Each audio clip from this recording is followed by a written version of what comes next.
Hello, and welcome to Elspec's Quick Tip video series. This tip shows how to launch an investigation for the Power Quality tab.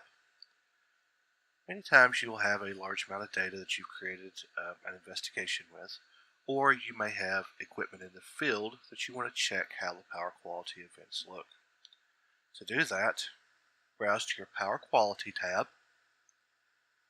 select your component, your meter, your digital fault recorder that's in the field.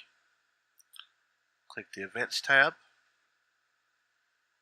set your timestamp to all, start your query, and now you have a list of all the events this particular device has captured. To see this graph, you just need to select one,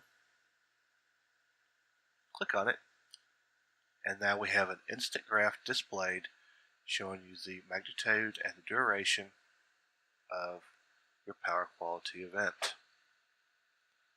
Another example of how Sapphire can find your information for you quickly and easily. Thank you for watching. Be sure to like us on Facebook, connect with us on LinkedIn, and subscribe to us on YouTube. Have a great day.